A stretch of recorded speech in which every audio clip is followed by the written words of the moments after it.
Tuh rekan-rekan, kembali lagi saya di mesin inkubator. Ini ada satu mesin, seperti yang pernah saya bilang, ini adalah mesin setter, mesin hatcher.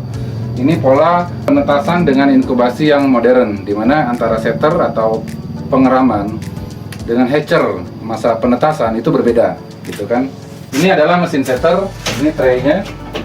Satu tray ini isinya 36 dan ini bisa masuk telur bebek dan telur ayam, gitu ya. Ini mesin setter kapasitas 1300. Ini desainnya seperti ini sehingga dengan tinggi yang cuman segini bisa sanggup menampung telur 1300. Nah, ini 25 hari pertama telur disimpan di mesin ini dengan perlakuan suhu dan kelembaban tertentu, dan ini tray ini nanti berotasi setiap terserah rata-rata 3 jam sekali, dan ini bisa di set dengan timer nantinya, jadi kita tidak harus putar-putar secara manual. Ini seperti ini. Kenapa ini masuk ke mesin hatcher? Karena di sini tuh tidak bisa nanti DOD atau DOC itu menetas di tray seperti ini, itu nggak bisa, gitu ya. Jadi harus ada tray khusus, dan itu traynya tray untuk penetasan. Nah, ini traynya. Ini keranjang biasa, ini yang digunakan untuk mesin penetasan. Ini pengeraman dan ini penetasan. Jadi 3 hari terakhir telur dipindah ke sini dan akhirnya menetas di keranjang ini. Gitu ya, sekitar 1000 ini muat. Apa tidak disatukan dalam satu mesin antara setter dan hatcher? Kalau keranjang ini bisa satu begini, itu memang oke ya. Cuma di Indonesia nggak ada. Ada di luar ya, dan itu harus import, biayanya mahal sekali. Antara tray, setter, kemudian ketika masuk hatcher ini tinggal dibuka dan telur ditaruh di sini sampai akhirnya menetas. Nah, ini nggak ada, jadi akhirnya dipisah. Ini dibuat dari triplek ya, multiplek dengan ketebalan 1,2 kalau nggak salah ini ya, dan ini dilapis dengan aluminium foil sehingga panasnya tetap terjaga di dalam dan tidak merembes keluar. Kemudian ini menggunakan rangka besi.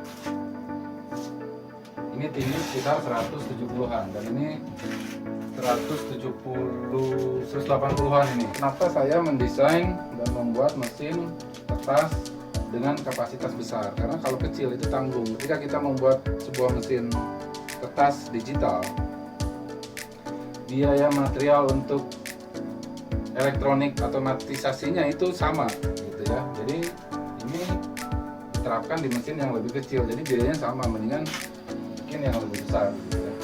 Di Indonesia banyak sekali produsen mesin tetas dan itu desainnya juga macam-macam. Ini desain yang menurut saya kaidah-kaidahnya masuk, gitu ya, antara bagaimana mengatur suhu dan mengatur kelembaban di dalamnya. Ini adalah thermostat dan hydrostat. Ini satu alat, ini bisa mengatur suhu dan kelembaban, dan ini bisa menggerakkan instrumen yang ada di dalamnya, di belakangnya ya. Itu nyambung ke heater, nyambung ke pelembab, humidifier, kemudian nyambung ke fan.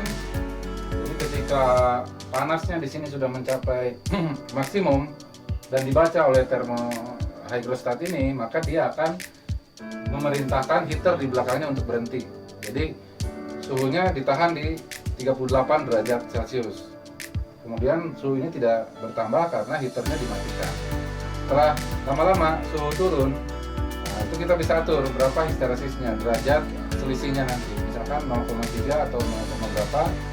Kelebihan dari digital ini adalah kita bisa mengatur histeresis dengan parameter 0, dan itu tidak bisa dilakukan dengan termometer yang manual ya. Termostat yang manual itu tidak bisa, tapi karena yang digital bisa di set 0, jadi ketika itu turun misalkan suhunya 0,3, kita atur histeresisnya 0,3, berarti 37,7, dia akan menggerakkan, memerintahkan heater di belakangnya untuk nyala kembali. Jadi suhu di dalam sini tetap konstan di level temperatur seperti itu. Demikian juga dengan kelembabannya. Di sini menggunakan kelembaban atau humidifier elektronik juga, dan itu terkonek dengan termohigrostat ini. Dia yang menggerakkan heater, dia yang menggerakkan pelembab. Kelembaban di sini harus diatur antara kelembaban dengan suhu di setter berbeda dengan kelembaban dan suhu di mesin hatcher, dan itu tinggal kita set seperti apa.